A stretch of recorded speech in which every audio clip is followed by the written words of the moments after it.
Well, hello, ladies and gentlemen. Welcome back to the Bass Chaplain Fishing Podcast, where faith and fishing hook up. We are so delighted that you've chosen to join us yet again on another Friday. And let me tell you, today we've got an interesting and a different type of show for you. Once again, we don't have a Bass Pro, but Major League Fishing made a major announcement this week. They announced that they're going to get away from the Every Fish Counts on the BPT Tour. And they're going to go back to a 5 bass limit, 5 biggest bass on Major League Fishing now. And as you can imagine, there's a lot of controversy about that. There's a lot of polarization about that. So I had several pros contact me and ask me what I thought about it this week. And so I decided what I'm going to do today is I'm going to poll some fishing fans. Now we're going to do a poll of exactly 2 people. And so but I got 2 of my fishing buddies are going to be on with me today. Both of them have WW as their initials. Wesley Wardlaw and Woody Woodworth are going to be on with me. And these guys are guys that are the fan that the fishing industry are looking for. They're the guys who, one of them's an older guy, Woody, and one of them's a young guy, Wesley. All right. But both of them are so into bass fishing. As a matter of fact, when I called Wesley to ask him if he would be on the podcast, he was actually on the water at the time. Woody knows all of the colors in the Bass Pro Shop catalog. These guys are in tune with what's going on, and they are major fishing fans of Major League Fishing and Bassmaster. And so we're going to kick it around and see what some of the fans say today about the new 5 bass, biggest bass limit on the BPT Tour. So once again, I want to remind you that our boat giveaway is coming up on December the 17th. We're giving away a 2022 Nitro Z18, and it is loaded. It's got power poles. It's got 2 Lowrance units and a Ghost trolling motor with a 150 Mercury. And some lucky person is going to be able to walk away with that boat. But 100% of the people that buy a ticket are going to support a great ministry in the Bass Chaplain and the Well-Spoken Ministries. And we appreciate that. You can go to www.chriswells.org. But coming up next, we're going to get on it and we're going to talk about it, about what the fans think about the new Major League Fishing decision. Coming up next on the Bass Chaplain Fishing Podcast, where faith and fishing hook up.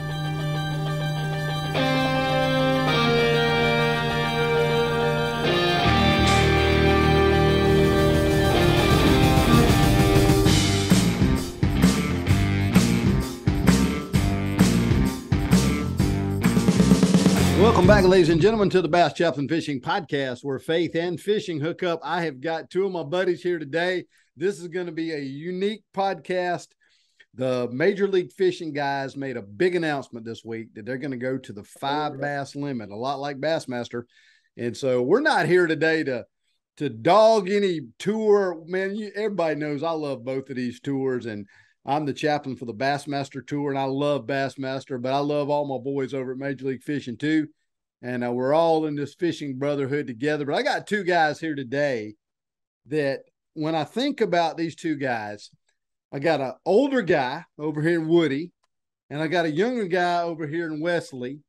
But here's the thing. You guys remind me of one another because y'all are both the typical, prototypical fishing fan that everybody is marketing towards. You guys know, I mean, Woody knows every color in the Bass Pro catalog. And Wesley, when I called him, he's fishing today. And so welcome, guys. We're glad that you're here on the Bass Chaplain Fishing Podcast. Thank you for having us. Thank you. Cool, man. Man, I know we're going to be talking over one another, but that's okay. But now you guys, I've known Wesley for a short time. Wesley came and helped us at the Bassmasters Classic. If you came to our booth, we couldn't have done it without him. He was there the entire time, did things that we never thought possible to do, helped us out in every way. And man, we really appreciate you being there, Wesley. And now, Wesley, you're a youth pastor now. Is that right? Yes, sir. Tell us about that. Tell us about being a youth pastor and how you kind of got into fishing, and then, tell us a little bit about your story. All right. So I guess I'll share my testimony first. And my testimony, believe it or not, actually includes fishing. part of it. So, I have a pretty typical Christian testimony, as most people do. I got saved in quotation marks at a young age. And then I drifted away from the Lord going on into my middle school, high school.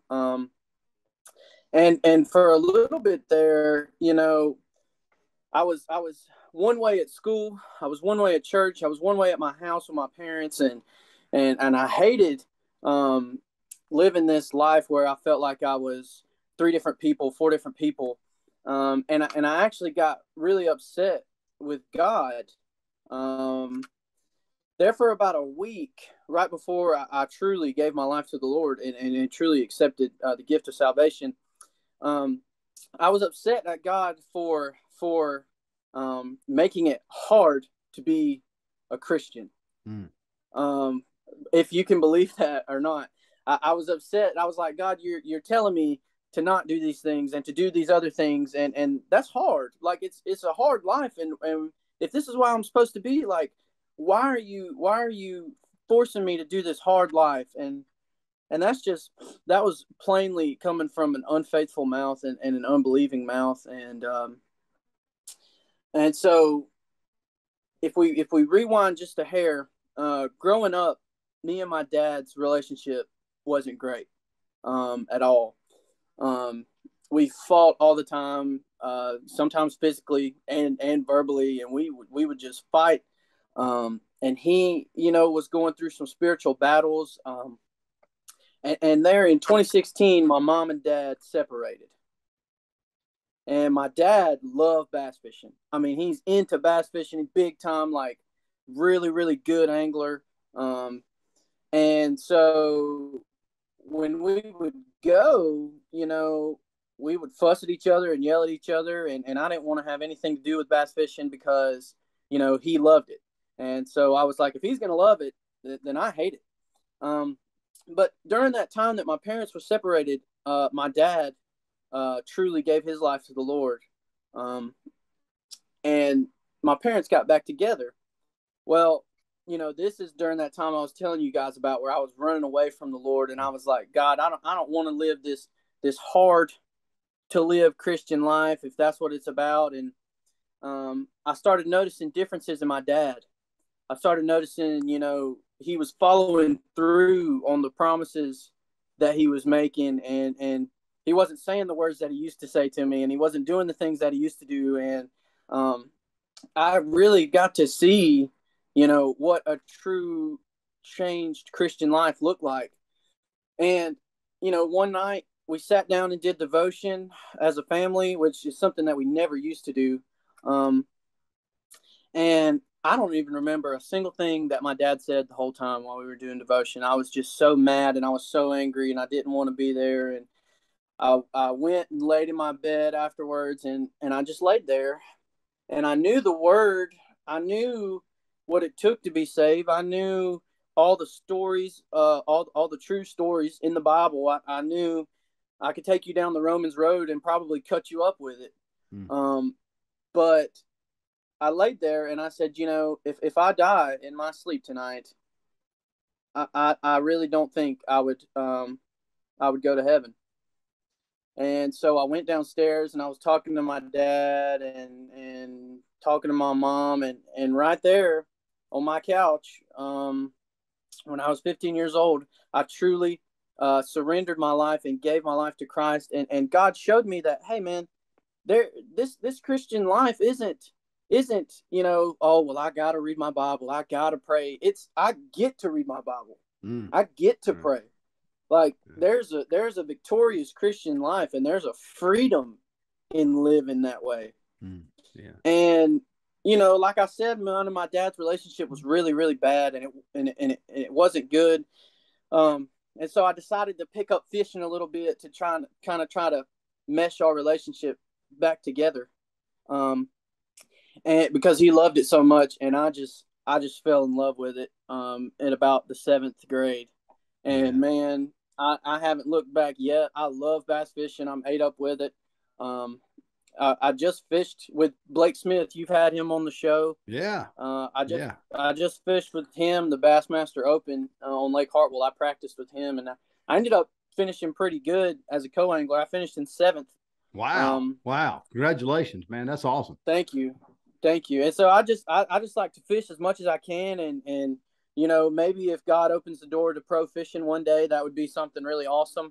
But it's good to know guys like you and Blake Smith and Jay Kumar and that crowd of guys. Like, that's a really God has really showed me that there are fellow believers in bass fishing, and they're here to uplift other fellow believer bass fishermen. So yeah, that's a bit of my story. That's awesome, there. Man. I love it. So now, Woody, we'll shift over here to you. Woody Woodworth is what I met Woody when we were in a bass club way back in the day. And we've been buddies ever since. And let me tell you, this guy is the prototypical. This is the guy that you want. Everybody in the fishing industry wants Woody. They want Woody because Woody is going to be up on the latest techniques. I mean, he calls him and say, "Hey, have you seen this bait? Or have you seen this deal? Or you seen all this kind of stuff?" And I'm like, "Man, what are you talking about, Woody?" He keeps up with it. Well, Woody, you got a pretty unique testimony, and I can't wait. Tell us about your journey to faith, man. Sure, Chris. Well, I said you and I go back to about, I want to say 1995. That's when I first got to South Carolina. Like you said, I think we were fishing Shaw Bassers at the time together. And let me tell one little story here about my first experience of fishing Chris Wells. I know what this is going. Well, I draw Chris as a partner. I didn't have a boat, so I draw Chris as a partner. I show up, and Chris has this little 16-foot John boat with a, I don't know, 15 or 20 horsepower on the back end. 25. I had a big 25. 25. Okay. 25. And he's got a big white cooler as a live well.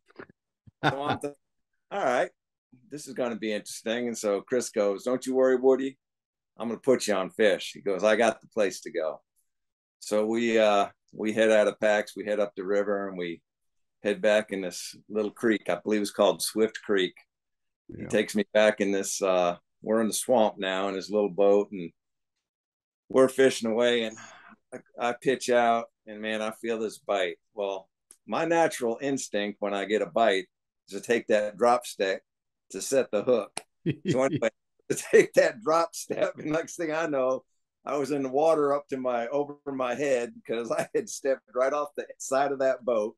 But I remember I popped up, never lost my hat, never lost my glasses, and I think I was back in that boat. You're the first man I've ever seen walk on water. I'm telling you, it was like he was in and then he was back in the boat, just like that. I mean, so that was awesome. Like an October-November tournament, so it was a little chilly the rest of the day, but we stuck it out. That's right. Back to my testimony. Chris, I mean, you had an integral part of it. You didn't actually lead me to Christ, but you led me to the person that did.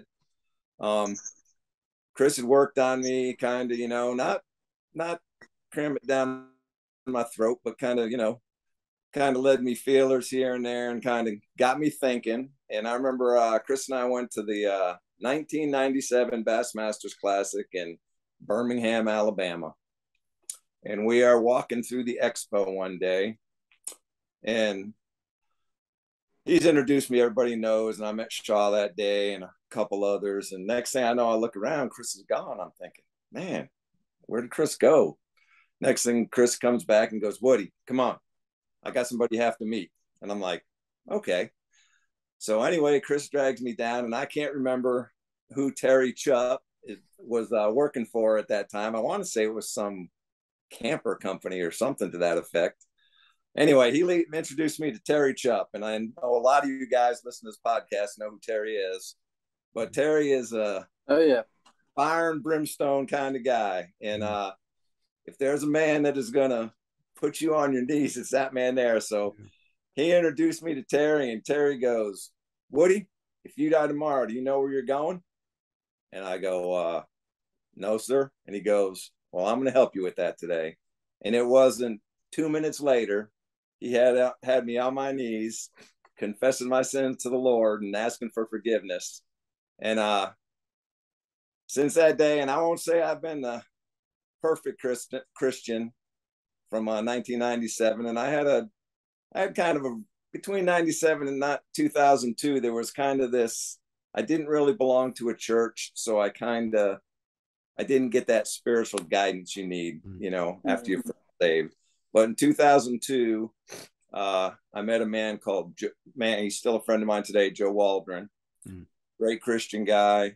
Introduced me to church. I started going to his church, and the church I currently go to now for the last 20 years, Sumter First Church of Nazarene. And from then on, I've just grown daily. Now, not to say I don't slip up every once in a while, and I've fallen flat on my face before, but one thing I've learned is that nothing can overcome God's love. No sin, nothing you do can overcome God's love and forgiveness. That's exactly right. Yeah. I've just grown through the years, and I just strive to be a better person I was the day before. Man, that's awesome. I tell you, y'all are blessing me, even right now. Well, I tell you, we've, that's important, that there are no perfect Christians or no perfect people. And, right. There are a lot of people that think because we're Christians, we think we're better than everybody. Well, I'm a Christian because I know I'm worse than everybody else. And, and so that's, and Jesus takes us as we are, but he doesn't leave us as we are. And he moves us, as we move into faith and we move into growth, we grow more and more in our faith. And man, I appreciate you guys so much. So we're going to get to the nitty gritty here today. I'm going to put you guys on the spot. Now, I had several pros call me, and they shall remain nameless, the pros that call me, and they were kind of asking me what I thought about the 5 bass, going to, switching from the, from the format of where you weigh every fish that's scoreable to your best 5. And they were asking me what I thought about it and what they thought about it. And they said, what do you think? One of the questions one of the pros asked me was, what do you think the fans are going to think about, the new format? Well, I said, let me, tonight, this might be a great topic, to get a couple of fans on and just think, on and talk about what do you think about the Major League Fishing format? And I'm going to start it off today, and I'm not going to get into the deep end of the pool or wade in, but I'll tell you this, I love both tours. I really do. And I'm very appreciative for both tours because it gives twice as many guys the opportunity to make a living fishing. And I love that about them. And I love it's given a lot of guys a chance to get out there and chase that dream and to try to be a professional fisherman. One of the things that I always thought that Major League Fishing captured was a brand new audience. And for instance, I've got a friend of mine that his wife is an intellectual. She would never watch any kind of bass fishing show at all. She loves Major League Fishing. She loves the format. She loves catching every fish, and it's exciting and stuff like that. So I think one of the things they accomplished with that was to broaden their base. I really do. But I'm going to read a couple of quotes from some pretty famous guys that disagree with that in a minute. But I'm just going to let you guys take it one at a time. Let you shoot. Whoever wants to take it first. What do you think about this new move that Major League Fishing is doing as fishing fans, guys? Wesley, I'll let you go first, brother. All right. So one thing about MLF that I really like that with this switch is that I got an email, as soon as they started thinking about this or whatever, to a poll. They polled all of their fans on the MLF app, asking them, do we keep on going with the, with the suggested limit, or do we go with a 5-fish limit? And I thought that was really cool that they were asking the fans and they were caring about the fans. Obviously MLF takes away one of the aspects of bass fishing for fans as far as the weight, the weigh-in. There's no weigh-in or anything. And I think what captured a lot of people's attention, the new people's attention, kind of like how you were talking about, Pastor Chris, is, if there's a guy on a school of 2-pounders, 2.5-pounders, and he's catching a fish every 2 minutes. That's entertaining to people who have never bass fished. That's cool. They've never caught a fish. Maybe they've caught a couple of fish. Like, that's awesome. They're getting to see a guy catch a whole bunch of fish, and they're like, man, this guy's really good and everything. Whereas, us as everyday anglers, we're like, yeah, that's cool and everything, but we want to see, somebody catch a 6, 7, 8-pounder. So I think you're going to see sort of like a shift into maybe some of those fans who were just watching because of the numbers and because of the excitement of, down to the last minute and Ish Monroe versus Mike Iaconelli. One of them's got to get the fish in before a minute and a half left. I think some of those fans will carry over into the 5-fish limit era that we're about to go into, or at least for this next year.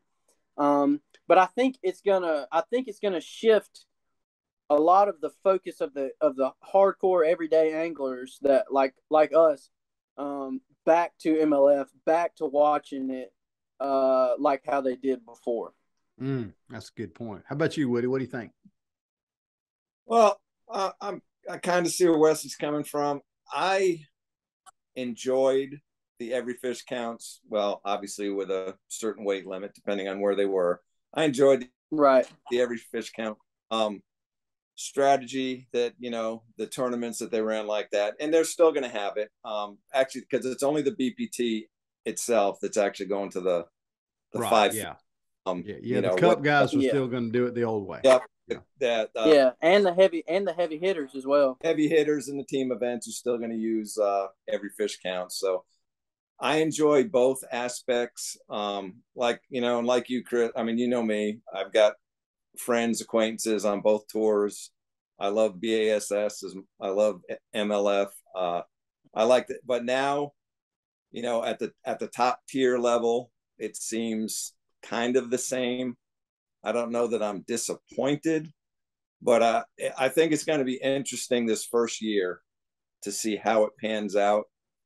I was listening to a Wheeler podcast actually this afternoon. Had Brandon Coulter was on there, and Old Worldwide was on there. Well, Brandon Coulter gave an interesting point about how, the casual watcher of MLF that isn't a hardcore bass head like you, Wesley, and I, but he says, look at this scenario. He said Worldwide sitting on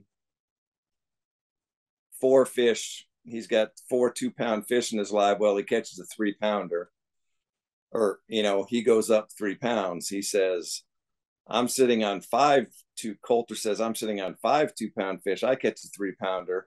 I only go up 1 pound. Where he says, and there's, he says Wheeler, he's got 5 4-pound fish. He catches the 3-pounder. It does nothing for him. And he says a lot of the average, casual fan might not understand that. We're in that every fish counts scenario. Every time they catch a fish, it means something. And that kind of thing, you hit a home run, you cross home plate, you got to run. Where this way, depending on who you are and where you sit, that 3-pound fish could mean totally different to each individual. That's a good point. Very true. I'm interested to see where it goes. Like Wes, a lot of us hardcore, I will admit the thing I miss that MLF doesn't have is I love that live weigh-in. I mean, it's exciting. It's, you never know, you have Bass Track, but that kind of fudges it at the end. And that's anglers giving their weights and bass. So you never really know who won until that last person weighs in. So let me share with you what a couple of guys said. Let me let you guys think about these things. I'm gonna give you 2 guys from the Major League Fishing. This is off the Major League Fishing website. First one is Jordan Lee. He said, I'm really excited about this change, and I think it will really resonate with our hardcore tournament audience. What do you think about that? Is 100% accurate. I think the hardcore tournament fishermen are definitely gonna enjoy this new format because it's like Wesley, it's what we do day to day. We want to catch the 5 biggest bass. Yeah. How about you, Wesley? What do you think? So interestingly enough, when this change happened last week or earlier this week, I actually was talking to my dad, and I was like, Dad, do you remember the tournament? I don't remember exactly where they were. Don't quote me on this, but I'm pretty sure it was Lake Jordan, maybe. Jordan Lee had 35 pounds, and he had he had 5 fish and 35 pounds. Wow. Yeah. In an MLF event, and we were just like in shock. And he didn't win. I don't even think he placed top 5. So Jordan Lee, obviously, there's an argument he's the best college fisherman of all time. He won 2 classics. He's one of the best Elite Series guys of all time, and he's done pretty good in the BPT. But with this switch over to 5 fish limit, I told Dad, I was like, Dad, this is how he likes to fish. We're about to start seeing him win a whole lot more because that's just the kind of guy he is. And I think that there's some of these guys who've been fishing this way for so long, excluding the past few recent years that they've been on MLF, that some of these big names who haven't necessarily shined as much as they could have, or some people think they should have, they're going to come back. You're going to start hearing some big names pop back up. And I think Jordan Lee is one of them. So that doesn't surprise me that he said that. That's a real good point. Yeah. I like that. Let me read you another one here. Okay. You ready? This is from Kevin Van Dam himself. He says the majority of tournament anglers fish under the 5 fish scoring format. So this shift will make it more relatable to them. And I think both of you guys have already agreed with that. I think that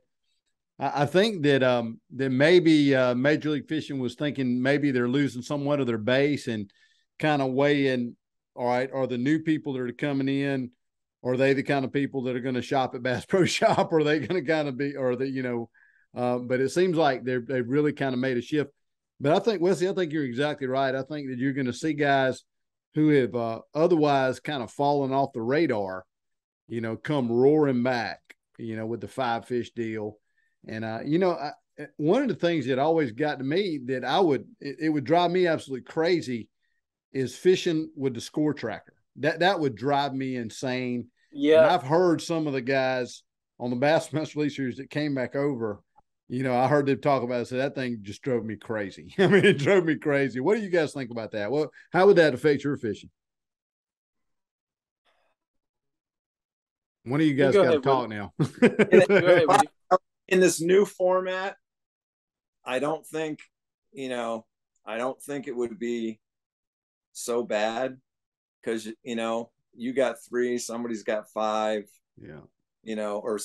Somebody's got 5 for 12 pounds and you've got 3 for 10 pounds. Okay. Like, all right, I even though I'm down 2 pounds, I can stick with what I'm doing. But if you see somebody's got 5 for 12 pounds, you got, 3 for 10 pounds, it's like, man, they're starting to catch them. That could kind of, I just think it's going to make people think it's obviously going to change the way people fish. There's no doubt about it. I think it's going to mitigate a lot of that tension that they've had before about, because I know if I was sitting there in the every scoreable fish format and they're like, he's coming, I'm going to spin out. I'm going to spin out. I mean, I'm going to spin out probably anyway, but I'll spin out. And, I think it's going to mitigate that, I really do. Yeah, me too. I mean, I'm just like you, Mr. Chris. That would drive me up the wall. One of the things I actually like about, tournament fishing is when everybody comes in and you're all idling towards the dock and you look at your buddy and you're like, man, you got him. And he thumbs up or thumbs down, or you over here, man, you got him. And it was a real tough day and you worked as hard as you could for that 14 pounds you got, and you might have a shot, Right. Like I hate thinking about like, for example, at one time in a tournament, when I was fishing in college, I was having a tough day. I don't fish grass lakes very good at all. I'm really bad on grass lakes. I can't break it down. There's no contours. Like I love fishing rocks and hard bottom and brush piles and stuff. I'm not a big grass lake fisherman. Right. Well, I was fishing a grass lake in college. I was fishing the Harris chain, and it was a real tough tournament for me. I couldn't figure it out. I was by myself. My partner wasn't with me. And I get a phone call from my buddy in the day of the tournament, and I don't know if this is legal or not to answer the phone, but I answered the phone and I was like, "What's going on, Caleb? How you doing?" And he's like, "Man, you wearing them out?" And I was like, "No, dude, I got 3 fish and it's noon." And I was like, "What are you doing?" He's like, "Oh, well, we're practicing for tomorrow. I got about 25 pounds." Man, that just it sent me. It sent me. I was doing all this other stuff. I didn't know what to do, and he ended up finishing second in the tournament, and he did really great. And I had like 7 or 8 pounds, and it was just I finished on like 130th or something. So, I can't focus on my day if I'm thinking about anybody else. So for me, Score Tracker would be I would it would definitely be something I had to get used to for sure. Yeah. So let me ask you this: is the new format going to affect you watching Major League Fishing? Yes or no? Is it going to change anything about you watching Major League Fishing? Not at all. I mean, Chris. I'm a diehard. I watch every chance I can watch it. I'm watching it. Yeah. So it's not going to affect me watching it at all. I'm gonna, it's going to take some getting used to, but I think I'm going to enjoy the new format as much as I did the old format in the end. How about you, Wesley? Mm-hmm. Yeah, I think I'm gonna start watching it more. I kind of shifted off of it a little bit, paying way more attention to the elites and the opens and stuff. But I think with this switch, it says a lot to me as a fan that they care about, what their fans want to see. I mean, just the fact that they even asked us through a poll on their app and on their website, which do you guys prefer? That kind of says a lot to me, and I think I'll give MLF a shot back. If their trick was to get guys that had kind of weaned off of MLF, it worked for me. I'm back in for now. We'll see. Wow, we'll see what that's happens. good stuff. And something that we really haven't talked about at all tonight. To me, I've always thought that MLF was really good for conservation. And obviously, it makes me think about when the Elite Series goes to like Lake Fork and they can't keep 5 fish and they just weigh them and put them back in. Mm-hmm. To have a Lake Fork for MLF guys, every month or bi-weekly or whatever the case, I think that would be really entertaining to watch. Yeah, that's a good point. It's good for conservation. One of the things I love about bass is they have a full-time biologist. Gene comes I've seen those guys give fish mouth to mouth, they really take care of those fish. So I think both organizations do a great job of, promoting catch and release and doing that. And so, well, let's move on and I'm going to give you guys a couple of deals here. Tell me about your favorite lures and tell me about, give me your go-to technique and what you would help our fans out there listening here today. I got some guys that listen, so I want to know what you guys want. So what you guys do. All right. What's your deal? Who's going first? Go ahead, Wesley. All right. So believe it or not, I got my rods right here. All right. I just came in from sitting down from fishing. I just came in and sat down at the table. So let me get a couple of these rods up real quick. So I'll give you my Fall 4, okay? I love this, man. Fall 4. Here we go. From Wesley Wardlaw. The baits I like. The Fall 4. Fall 4. All right, so and we'll do it in chronological time here. All right, so fog on the water in the morning. First thing I'm picking up is this guy right here, and it's a buzz bait. The double buzz bait. And I that's a little blades. The thing about the double buzz bait is you can reel it slower. It's got more surface area because it's got two blades, so you can reel it slower. So even when that water's cooled off, you can reel it a little bit slower, and it's still got the squeak and everything, just like a regular buzz bait. But it stays in the strike zone for a little bit longer. And a lot of guys like to throw some sort of toad or something on there. Well, I like to throw the minute scrub. Strike the rage tail minute scrub because it's a little bit thinner, but it pairs on there perfectly. I mean, it's money. I like to throw it around laydowns on riprap, in between walkways and docks, just anywhere that I think a big fish would just be waiting lazily for some easy meal to come by. So that's what I like in the morning. First one is a buzzbait. Second one, obviously we hear all the time that fall is about bait all the time. And my favorite imitation of a shad or bait fish is a jerkbait. And you can see this one is absolutely tore up. It looks like that one's been hit once or twice. Paint left on him. Yeah, once or twice. I like to go with a slightly smaller option than normal. The water's a little bit colder. Sometimes the fish will follow a bait a lot in the fall because they're eating the yearling that were just born that year.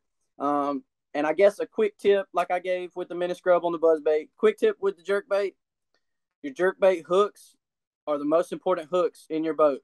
They have to be sharp, because if he looks at it the wrong way, and he just gets that back treble, he's got all this to play with. And so your jerkbait hooks have got to be sharp all the time, which I like all my hooks to be sharp, but especially my jerkbaits. I guess the third one we can go with is the good old regular old half-ounce jig.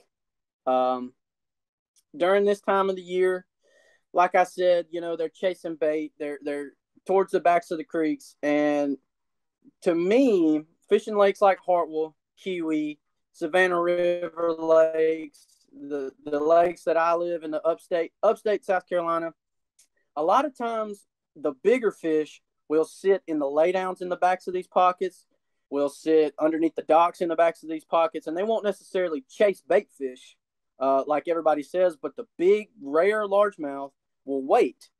And when the bait fish come to them, or the crawfish fall to them, or whatever, then they'll attack it. So what I use is I like a half-ounce. That's where I start, is a half-ounce, and I just keep it simple. Green pumpkin. If you're having a tough day and you just bouncing around, kind of quote-unquote junk fishing, we hear Gerald Swindle say junk fishing all the time. Throw it this lay down, throw it this log, throw it this walkway. A bait that can pick up a lot of bites in the fall is a half-ounce ball head jig. And actually, I won a tournament on this exact jig Saturday. It was a real tough day. And we couldn't hardly get a bite on really anything. So I just started jumping around and fishing stuff that looked good with a ball head jig. And I think I caught like about 12 pounds and won a tournament with about 20 boats in it. So it could pick up some good bites. Wow. Congratulations. Thank you. I appreciate it. So lastly, this is the one that did some damage today on QE when you called me. I was having a pretty tough day. They wouldn't bite that ball head jig. They wouldn't bite the jerk bait. Wouldn't bite the buzz bait. So this is the Morning Dawn red flake drop shot worm. I usually do about 15-inch from the weight to the hook. The key to this is light line. If you're throwing a drop shot, a lot of guys think that when you get it down there, you have to shake it and you got to jump and you got to hop it. Well, even if they're not pulling water on your lake, or even if they're not having a lot of current on your lake, the water has a natural movement, right? Waves have a natural movement. Your boat sends out waves when waves hit it. They go back out. down there in the water, this thing just has a natural quiver. And today, when you called me earlier, I had just caught one about 3.5 pounds of spotted bass. That's a good one. It's good, And especially kiwi. what I realized was, if I threw that thing out there and just held it, it was so natural. The action that was that the water was impeding on my bait was so much more natural than anything I could do with shaking it or pulling it or dragging it or whatever. So I got on a little pattern, just throwing it out there, watching my fish on my live sonar.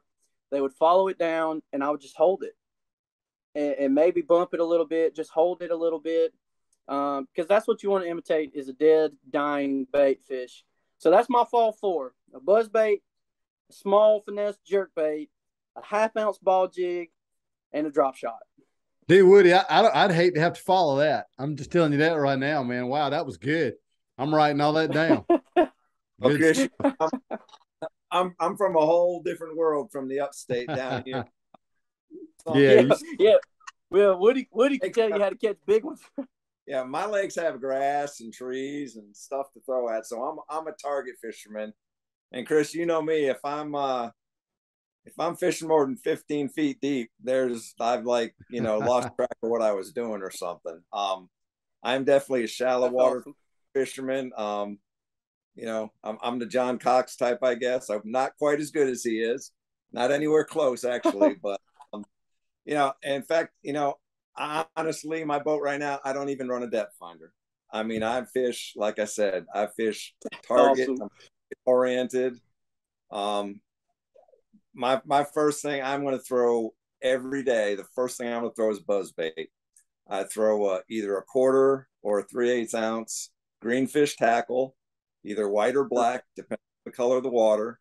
And my trailer is always going to be a Z-Craw Jr. White for my white buzz bait and black for my black buzz bait. That's actually the only buzz bait I throw anymore. I've tried others. That's awesome.